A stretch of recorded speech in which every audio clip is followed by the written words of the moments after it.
గౌరవనీయులైన పెద్దలారా, ప్రియమైన సోదర సోదరీమణులారా, అస్సలాము అలైకుం వరహ్మతుల్లాహి వబరకాతుహ్.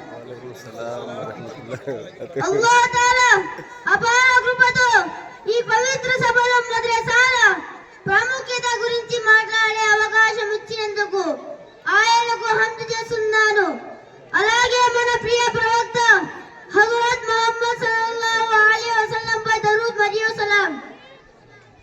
ప్రియమైన సోదరులారా, ఈ ప్రపంచంలో మనిషికి రెండు రకములైన విద్యలు అవసరం. ఒకటి భౌతిక విద్య, మరొకటి ఆధ్యాత్మిక విద్య. భౌతిక విద్య మనకు జీవనోపాధినిస్తే, ఆధ్యాత్మిక విద్య మనకు జీవన దిశను చూపిస్తుంది. ఈ ఆధ్యాత్మిక విద్య కేంద్రాలే మద్రసాలు. మద్రసా అర్థం మరియు లక్ష్యం. మద్రసా అనే పదానికి అర్థం విద్యాభ్యాస స్థలం. కానీ ఇస్లాం దృష్టిలో మద్రసాలు అనేవి కేవలం పాఠాలు చెప్పే స్థలం కాదు.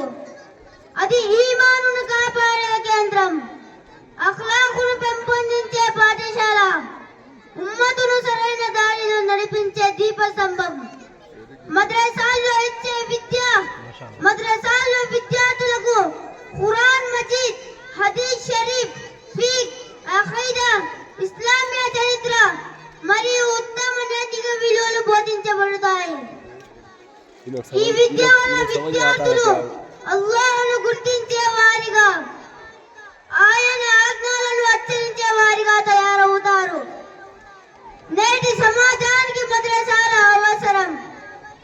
ప్రియమైన సోదరులారా, నేటి ప్రపంచంలో సాంకేతిక విజ్ఞానం ఎంతో అభివృద్ధి చెందింది. కానీ అదే సమయంలో మన నైతిక విలువలు తగ్గుతున్నాయి. కుటుంబ వ్యవస్థ బలహీనపడుతుంది, యువత దారి తప్పుతుంది. ఈ పరిస్థితుల్లో సమాజానికి సరిదిద్దే శక్తి మద్రసాలకే ఉంది.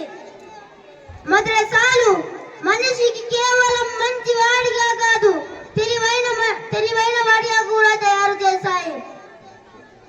మద్రసాల ద్వారా సమాజానికి లాభాలు. మద్రసాలో చదివిన విద్యార్థులు నిజాయితీ కలిగిన వారు, సహనంతో మాట్లాడతారు, పెద్దలను గౌరవిస్తారు, చిన్నలపై దయ చూపేవారు, సమాజానికి సేవ చేసే వారిగా తయారవుతారు. ఇలాంటి వ్యక్తులే ఒక సమాజానికి అసలైన సంపద. ముగింపు మాటలు. మద్రసాలు ధర్మ రక్షణ కోటలు. మద్రసాలు గత శతాబ్దాలుగా ఉల్మాలను, దాయిలను, ముఫ్తీలను, హాజీలను తయారు చేశాయి. ఇంతటితో